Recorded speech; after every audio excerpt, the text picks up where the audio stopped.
এইবাৰ মঞ্চত নিজস্ব ছন্দত জুবিন গাৰ্গ যেন উভতি আহিছে ৯০ দশকৰ জুবিন।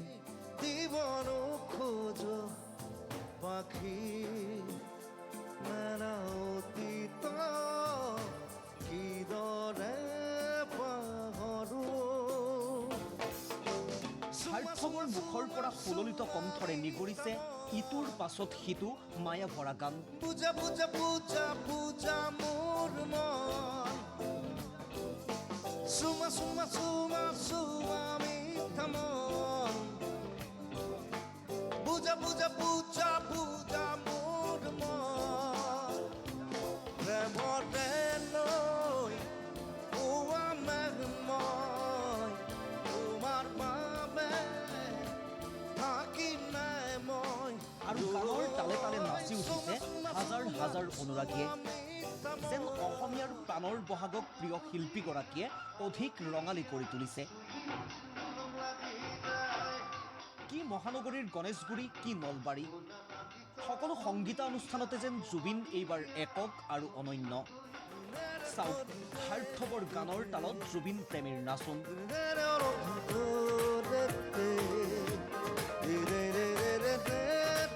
যেন বহাগৰ বতৰত অসম এতিয়া জুবিনময়।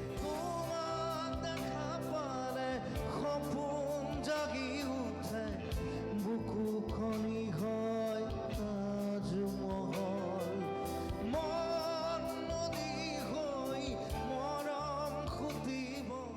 তাৰ মাজতেই জুবিন গাৰ্গৰ সহযোগী বাদ্যযন্ত্ৰীসকলৰ দুৰ্ঘটনাত আহত হোৱাৰ খবৰেও চিন্তিত কৰি তুলিছিল সকলোকে।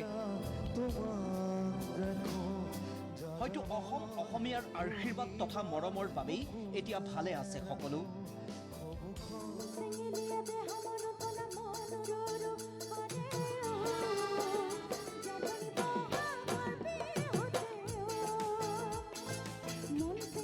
আনহাতে সাৰ্থকৰ সমান্তৰালকৈ অসমৰ ইমূৰৰ পৰা সিমূৰলৈ উঠি অহা প্ৰজন্মৰ বহু জনপ্ৰিয় গায়কৰ কণ্ঠত প্ৰাণ পাইছে ৰঙালীৰ আনন্দই।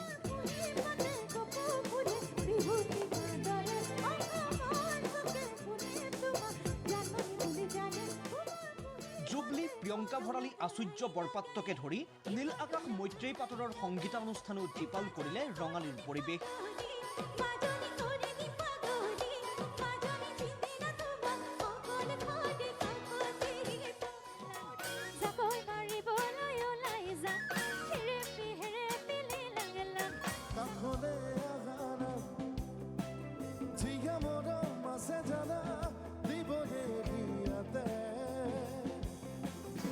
তুমি নহলে এই চহৰত নুফুলে বগে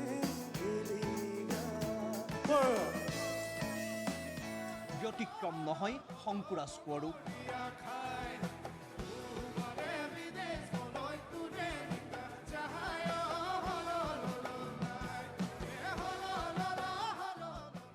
মুঠতে ৰঙালীৰ বতৰত সাৰ্থকৰ পুৰণি এলবামৰ গানৰ সুৰে পুনৰ মুগ্ধ কৰিছে সকলোকে।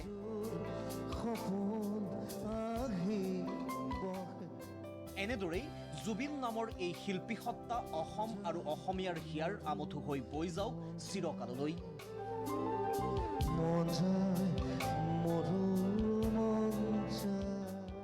News desk.